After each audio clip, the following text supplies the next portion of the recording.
So I'm going to equally be very brief, like the representative of the governor of your state, just because the discussions are here. So the wisest thing to do in diplomacy is to listen, enhancing your knowledge and wisdom. Now, standing on the existing protocol, most humbly just because of want of time and for my desire to listen to them.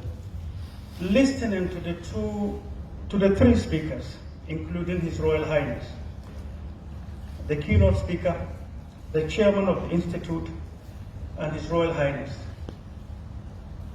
are indeed very stimulating lectures that any citizen, any Nigerian, from whichever discipline you are, you will want to pay attention to. I listened keenly, and it was halfway when the keynote speaker was talking that it scratched my memory into so many events in Nigeria's diplomatic challenges. I'm sure the keynote speaker probably, but didn't take note of some of us. Foreign forces withdrawal from Chad, 1984-85. I found myself involved, and diplomacy played a role. At that time, the present chief of staff to the president was Minister of Foreign Affairs. We were at the center of that.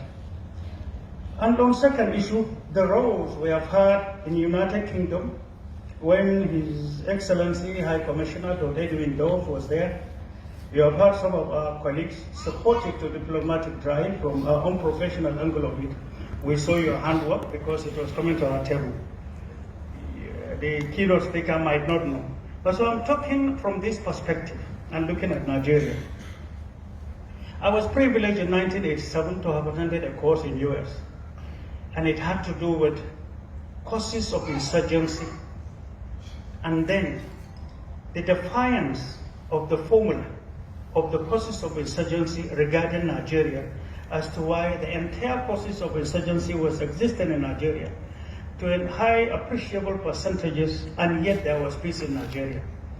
This defied all the formulas known to science. And one of the things both of you said, the keynote speaker and the chairman of the Chartered Institute, is the quality of a Nigerian, man and a woman, alongside our culture. At the end of the day, that was it. Why is there peace, or why was there peace in Nigeria? Yet there are countries in the world where little percentages of the causes of insurgency exist, and it became war-torn. Such countries became war-torn, particularly in Africa. That formula subjected us into numerous researches, up to going to some other countries and documents, but then at the end of the day, it fell back to the quality of the person, the Nigerian, his character, his culture, his environment. We don't appreciate who we are, but we are deeply appreciated as special species in the greater part of the world, let me put it that way. So with this in mind, one may ask, Boko Haram is now 21 years. 1st November 1999, from conception to the introduction of the doctrine in itself, to the secret funding of their activities in Nigeria. Shamefully, it is exactly 21 years today.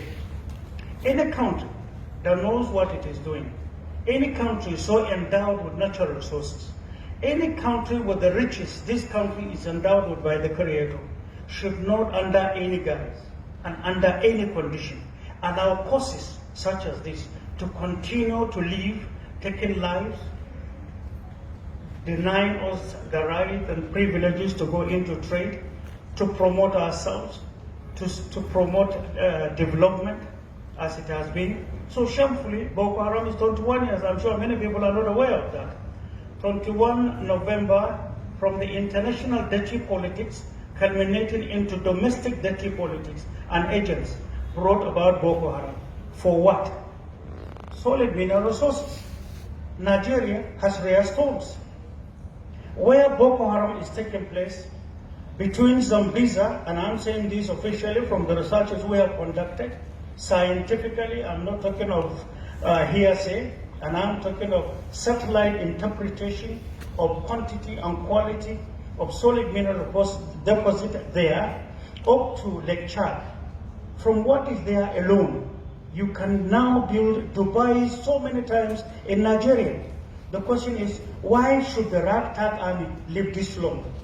define our military, despite our quality and capability that is known the whole world over. Nigerians from First, Second World War to this moment are participants working with the United Nations, at least since after Second World War. And then the position of the Nigerian military is known, respected, and recognized in bringing in peace and restoration of order, law and order in numerous countries. Here we are with very few ragtag army, define all formulas for us to overcome them and utilize what they are doing. The question is, where is the international support coming from? The second is, what is defying the military into that place? It's one serious, dirty aspect that every Nigerian should have a concern today and the future of this country. Deliberately, I will not digress into that. I'm just asking questions, not because we know not, but there are some issues one may not say now. But then is the issue of leadership, which both speakers have spoken about. And then leadership should be seen to like a serious doctor. When wound becomes bad, pains is inevitable. If there must be restoration and redirection for Nigeria's growth to be sincere to itself, then we will invest in diplomacy, we will invest in other approaches, we will have new friends, we will review our foreign policy properly.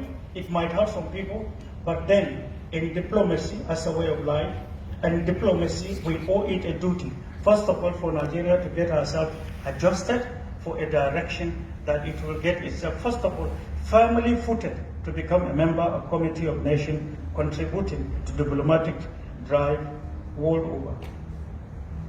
Now, the natural resources this country is endowed with is a two-edged sword, judging from the experiences that introduced Boko Haram. What I'm talking about today concerning the resources in this country that we are yet to know. For example, those states that are seen at the surface as the poorest, indeed in scientific discoveries are the richest. We are yet to know that. We are looking at oil, we are looking at gas. Even in gas, the spread, the quality and the quantity and the means of utilizing it in the international market is not a priority to us. Yet the world has changed. The immediate past speaker, the representative of the governor, is from Yobe State. And scientifically one may say, and not because I'm from that state, it's the richest state in Nigeria. But today is the poorest. Yes. One of the poorest. Next is Zamfara. Lately they discovered that the gold at the surface in Zamfara gives people the edge to just dig a little and you get it. But in scientific discovery, from Sokoto down to Kwara is gold and diamond. But we know not, we are scavenging for it. Stones, precious stones from north to south. No country has the saturation of what we have in terms of quality and quantity. To those who are mining illegally, they take it to international market at a giveaway prices. And when they come back home, they are here singing hallelujah, making the country full. Where are the laws that directed or supportive to the citizenry to go into mining proper? It's not there. So there is so much to do in terms of leadership direction. So from the speakers, I will say this without mixing words. It is indeed established there is a serious deficit of leadership at all levels. There is serious deficit of management at all levels. It is a challenge. There is the need to tarry a little, not only from the blessings of the diplomatic quality ambassadors we have had, the 300 over of them from the union, the first speaker, the keynote speaker has spoken about. There is the need to synergize diplomatic leadership, political leadership, and having the will to look into the scientific discoveries of what we have and have a new redirection.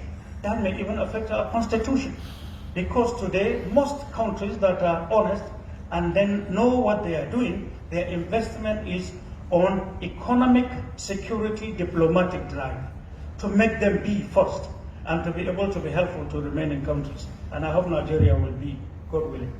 Amen. So with this I don't think I will want to digress further, but just a few comments. I wish to pledge that I have an institute called Al Mustafa Institute for Peace and Social Reconciliation. We wish to, at a later date, work with the chairman so that from the courses we offer, which has to do with effect of insurgency in this country. That's why we look for special courses, and we got approval from NUC for us to be able to be helpful to our tertiary institutions and to the unemployed army in Nigeria. I call it army for numerous reasons, because it has social effect for and against. I hope in due course you will find the institute help so that we can synergize in the same drive with which your lecture culminated into seeking for that synergy and direction for Nigeria. I am grateful to be here. I am honored to be called, and I am honored to have listened to these two lectures that I found extremely viable and valuable. And I pray that the Institute will continue to grow, and then the fellows and those who have passed through it will become to get together to synergize for the common good of Nigeria and humanity. Thank you for the opportunity.